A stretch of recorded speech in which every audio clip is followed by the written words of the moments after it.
So this afternoon session will start from the plenary lecture 5 by Dr. Se-moon Yoon from World Economic Forum. And his lecture will be titled by the Technology Pioneers of the World Economic Forum. And also it will be followed by the panel discussions of the cyber security, the race for quantum supremacy. And the panels will be the Professor Namjoon Cho from the Nanyang Technological University, and also the Mr. Charles Halvey from the Hudson Institute. Please welcome. Hello everyone, my name is Se-moon and I'm the community lead of the World Economic Forum. It's very nice to meet you, and I would like to, for the next 25 minutes or so, walk you through the World Economic Forum and the technology pioneers of the forum. I've been with the forum since 2017. So slightly over 3 years or so, I have been kind of interacting with all these great startup CEOs that make up the community. And there are lots of insights that I've also gathered throughout my times here at the forum. So yeah, the agenda would be to cover the World Economic Forum as well as technology pioneers and the startups that we engage here at the World Economic Forum. So before I actually go into the details, I wanted to actually show it to you how the media and the general public kind of perceives the World Economic Forum. So I searched in Naver and Google, typing the forum, and I can see snowy Davos mountains. I was able to see panel interviews surrounded by a lot of participants. Global competitiveness report covering where Korea is ranked amongst 140 other countries. Professor Klaus Schwab, our chairman and founder, as well as Fourth Industrial Revolution, which was in the market in 2016. And these are all great kind of, reflections of the forum, but it does not represent all of them. So let's explore what the forum is all about. So the forum is an international non-governmental organization founded back in 1971, and our headquarters is based in Geneva, Switzerland. Our different offices include New York, Beijing, Tokyo, and so on. The mission of the forum is to improve the state of the world. So all the initiatives that we have has this kind of focal point of contributing to improve the state of the world. Some of the major events that we host include annual meeting in Davos, our flagship meeting, as well as annual meeting of the new champions, which is called Summer Davos, as well as other types of regional meetings, including ASEAN meeting, as well as Africa, MENA, and so on, discussing on the regional kind of agendas that we have. And kind of our idea is to convene the leaders of different stakeholders, and we kind of provide a platform for everyone to convene to be able to shape agendas and provide a way for them to execute them. So our approach is based on the fact that there's no single entity who can improve the state of the world, our mission, on its own. So the forum kind of gathers different stakeholders, very important kind of building blocks of the society to be able to have their collective brain power to be able to come up with the most important and urgent agendas and kind of set up the action plans to tackle those kind of challenges. So you can see from this diagram that we're convening governments, international organizations, civil society, business, media, and academia, all these very important kind of building blocks of society to be able to proceed with without excluding any important players there. if you look at the history, as I briefly mentioned, we were founded nearly 50 years ago in 1971. And we've started with European Management Forum. So back then it was about European region. We were convening the CEOs of large corporates to come up with and think about the next year's economic issues and so on. And we were kind of based around different events so that people come and on a regular basis to be able to discuss certain agendas. And then we kind of evolved to develop different communities of different experts. So for example, we were building the community of tech pioneers, startup CEOs, academia, civil society, and we've truly become a multi-stakeholder kind of format. And when we have a lot of these communities who are composed of really the experts in such fields, we are able to generate knowledge. So we're able to kind of come up with insights that are capturing different kind of aspects of the society. So some of the reports that we were able to generate by having these communities include global competitiveness report, global risks report, gender gap report. All those kind of knowledge was able to get generated by having a lot of different experts from different walks of life. Thus, we were kind of developing knowledge in certain areas and not just kind of generating those kind of insights via the form of reports. We were able to create different projects that kind of can actually be translated into an actual impact, not just ending it from a knowledge perspective. So we created over 100 projects. And now in 2020, where we stand is that we have 17 different platforms, which I'll explain in the next slide, where all these kind of projects fall under. So yeah. So these are the 17 platforms, all the way from advanced manufacturing to new economy and society, health, energy, artificial intelligence, blockchain, and so on and so forth. So some of these kind of platforms kind of include broad industries, and a lot of them also include different technologies, right? Artificial intelligence and machine learning is one of the kind of emerging technologies that we are seeing. So the platform, the one point that I would like to highlight is that just the reason why we didn't specifically use technologies or industries, but platforms, is that we're kind of looking at the openness of the term, that we're not being siloed into certain industries, but then we're kind of opening it for other peripheral industries, peripheral technologies to be able to work with certain platforms. So these are very open. And as I mentioned in the previous slide, our 100 plus kind of projects are kind of mapped into each of these platforms, and a lot of different kind of stakeholders within specific platforms come together on a regular basis to discuss about issues, to release reports, white papers, as well as gather in physical meetings and discuss about how we can overcome some of the challenges that we are seeing under specific platforms. And in doing so, the role of startups is really important, and it's getting more important as kind of times go by.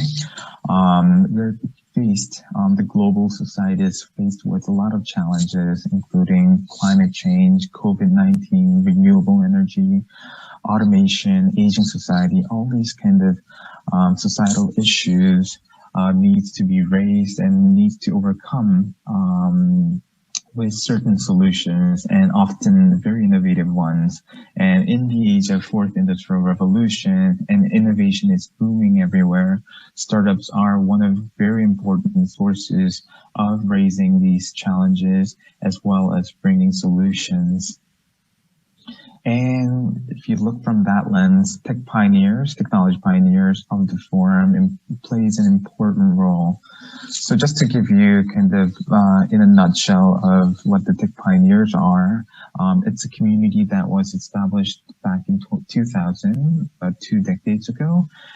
And we have selected ever since most innovative and industry leading startups. And starting from this year, we have expanded our cohort to 100 startups that are being selected each year.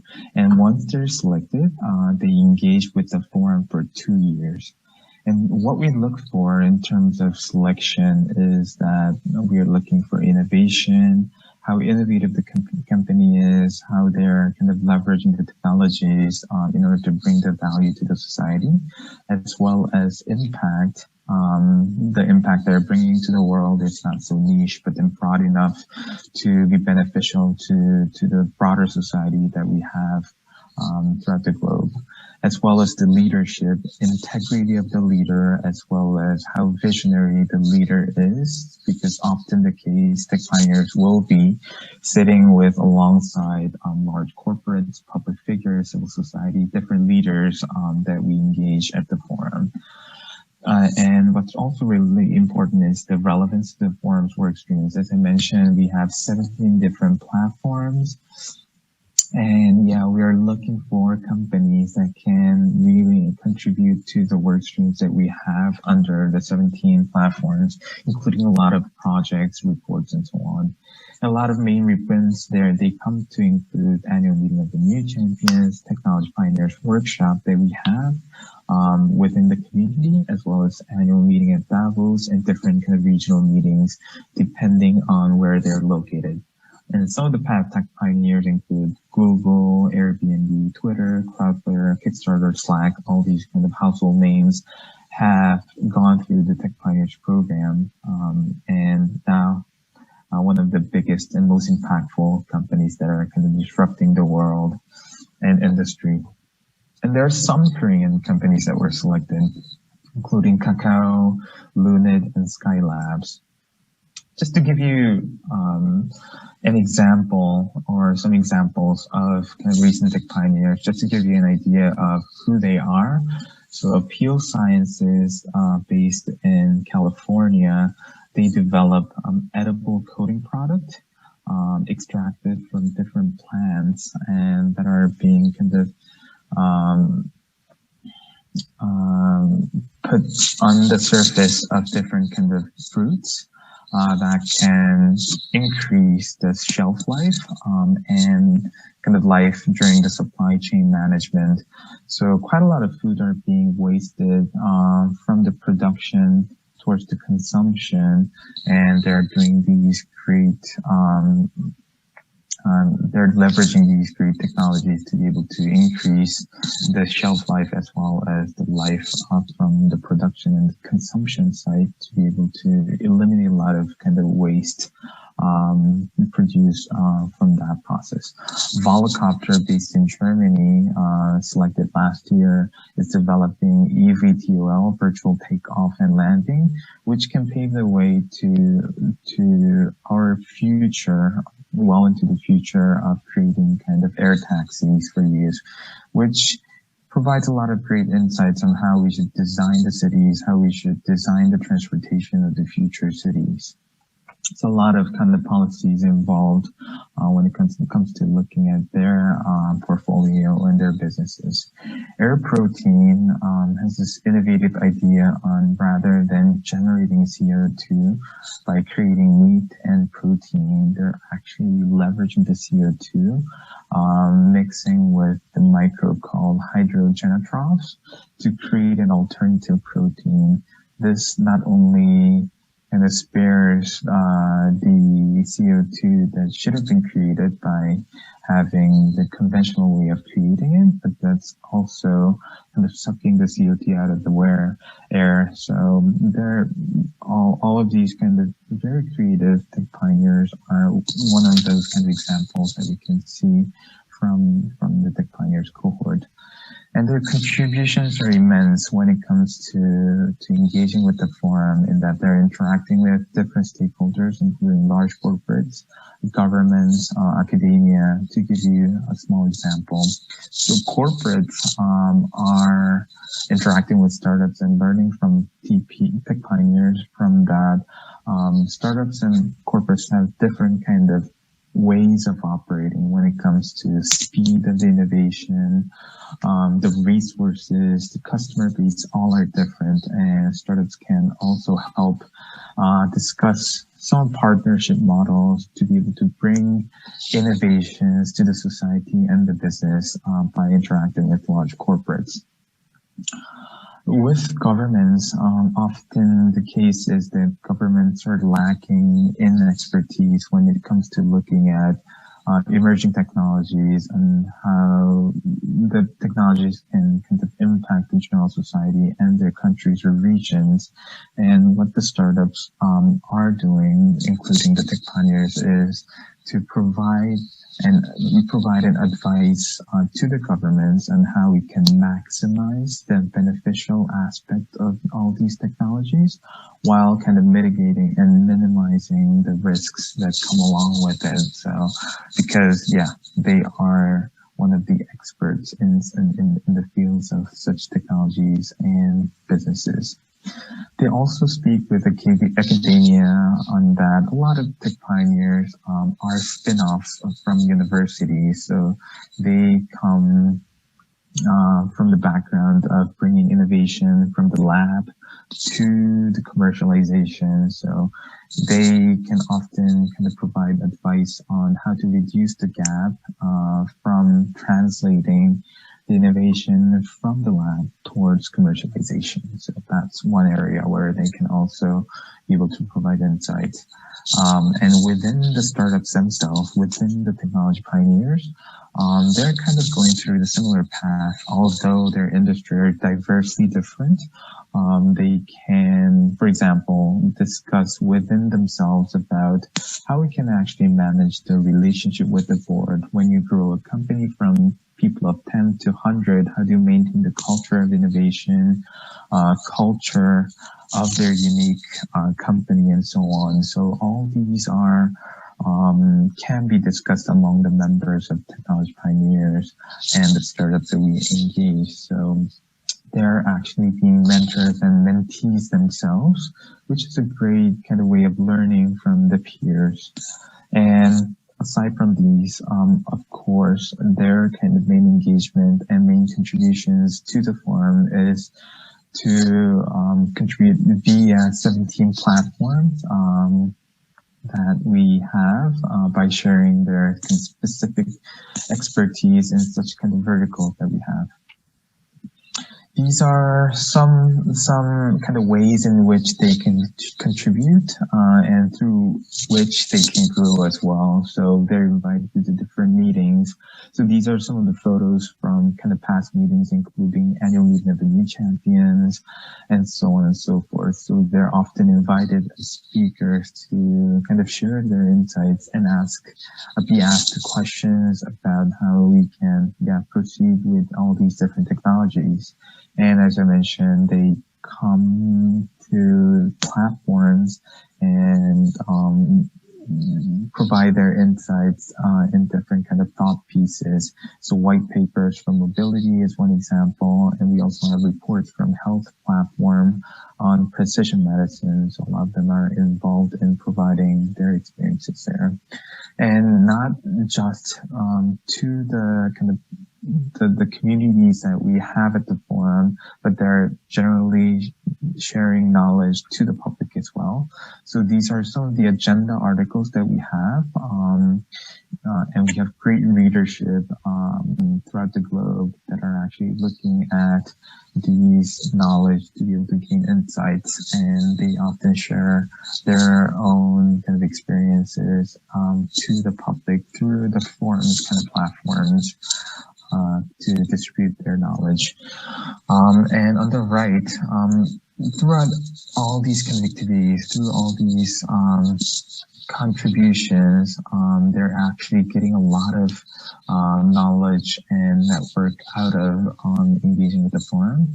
So compared to the industry and analyzing roughly about 100 tech pioneers, they're more likely to exit about 2 to 3 times. They're more likely to sustain compared to the industry about twice. They tend to fail about 1/3 compared to kind of the industry standards. Some of the lessons learned from my personal kind of takeaways by engaging with these successful tech pioneers include that when I actually look at them, they're not purely kind of wanting to take advantage of or leverage the forum to be able to grow their business. Of course, that's a really important aspect of it, but their core kind of attitude is to give away their knowledge. And when they give, naturally there comes along a lot of benefits, and that actually drives them to grow. So their attitude towards kind of giving away, giving their knowledge and giving their insights to others, that naturally kind of attracts success, I would say, of their own companies. And they're generally mission oriented. At least the companies that I have interacted with. Of course, they're for-profit companies, but they had clear mindset of how to actually make the world a better place. They have the mission to actually change the world in a positive way. So mission was at their heart, and they never let go of that, and that really stayed at the center of what they do.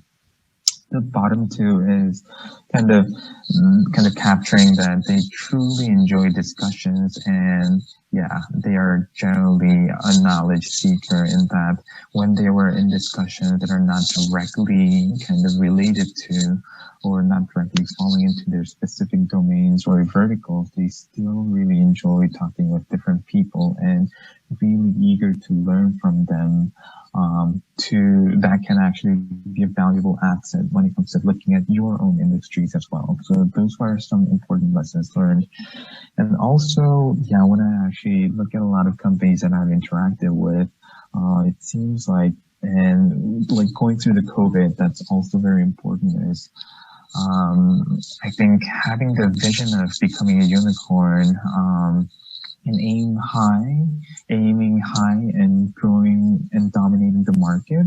That kind of vision is really important, and kind of having this like set goal that is really the one that everyone in the group can look for.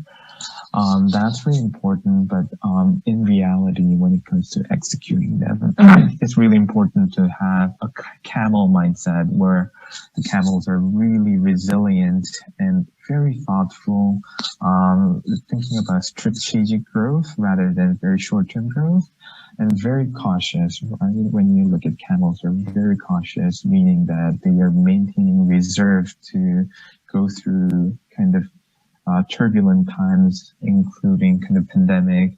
They're very financially conservative, hiring the right team and focusing on the technologies. And as I kind of mentioned earlier, have very long-term vision of looking into the future and converting challenges along the way. That can be a segue into the long-term success. And they're also very customer focused. They're not looking at others, but really purely focusing on the customers to be able to provide the maximum value to them, which kind of leads to their success as well. So combining the vision of a unicorn and the execution plans like camels, I think that's really important characteristics, as well as what's really needed, especially in the times of COVID.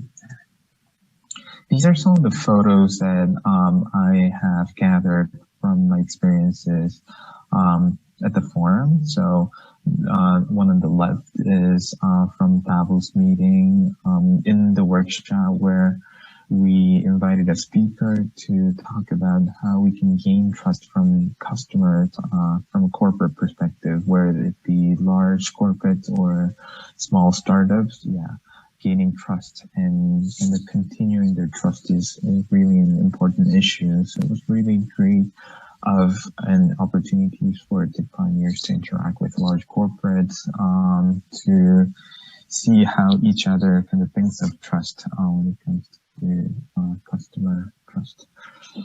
On the right includes dinner discussions, and we not only have tech pioneers come together, but we invite all these renowned speakers that are not directly technology related, but then somewhere they have the common ground with the implications of technology. So we would talk about universal basic income when it comes to an age where robots or kind of machines will do a lot of kind of work for us, and a lot of people will be losing jobs. So there are lots of kind of thoughts that can be kind of inserted in there when it comes to looking at the topic. Inequality in global south, as well as AI. How do we embed AI in robotics so that it really best serves the needs of the humanity while reducing the bias?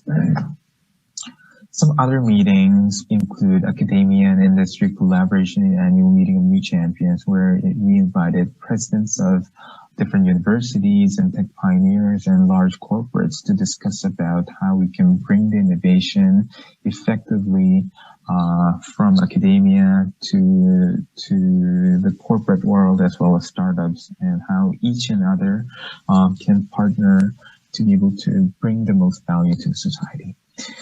Tech Pioneers Workshop on the right, we're discussing about different partnership models and startup ecosystems. How do we ensure that we embed ethics as well as sustained ethics in businesses? So as you can see, we kind of break out into small groups and discuss. We come back to the plenary and they share their kind of insights with broader group of people that were in the same room. These are some kind of fun photos that we have taken on the last day. Our partner of the World Economic Forum, NASDAQ, kindly invited us over to ring the closing bell. So all the tech pioneers that were gathered in the workshop were able to get on the stage, and kind of was honored to be ringing the bell. And this really was fascinating experience for all the pioneers, and that a lot of them, if you're a startup CEO, one of your kind of final goal, not final goal, but then really important milestone that you're looking at into the future is to go on an IPO or get an M&A.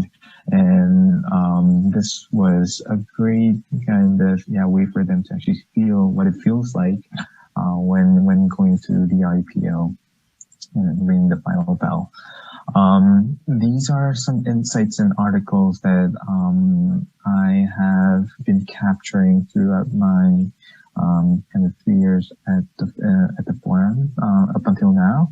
Is that I have, with the help of all these tech pioneers, written some articles about kind of different policies in different regions, including Singapore, Korea, Kenya, Israel, and Brazil, and was able to kind of capture their voices and how they look at the policies around their own country and how it's impacting their businesses as well.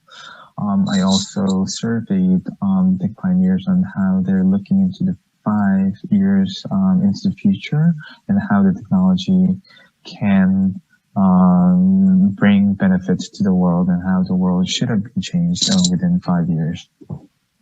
There are some insights that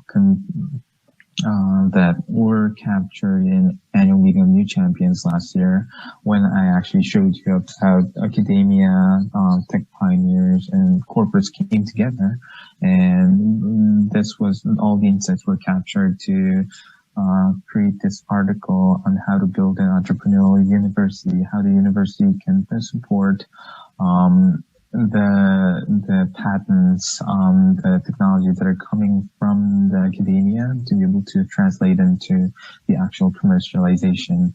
And on the last piece, I've done an analysis of startup policies in 5 different regions, this time including Singapore, Israel, United Kingdom, and in Germany as well. So these were what I have prepared for this. I hope my kind of presentation slide my talk gave you some better understanding of the World Economic Forum and how we are engaging with the startups, which is not well known. Yeah, a lot of people think about the forum and they they come up with image on us interacting with like public figures and large corporates, but there are lots and lots of initiatives at the World Economic Forum where we're having the startup CEOs at the center stage and have them kind of spotlight their kind of innovations which can eventually bring the benefits to the world. So hope this kind of resolves some of your kind of possible questions on the World Economic Forum, but happy to receive any questions. If you have any comments, feel free to send it over to my email. And I'll be happy to answer them in any way. But thank you very much for your time and wishing you a successful conference.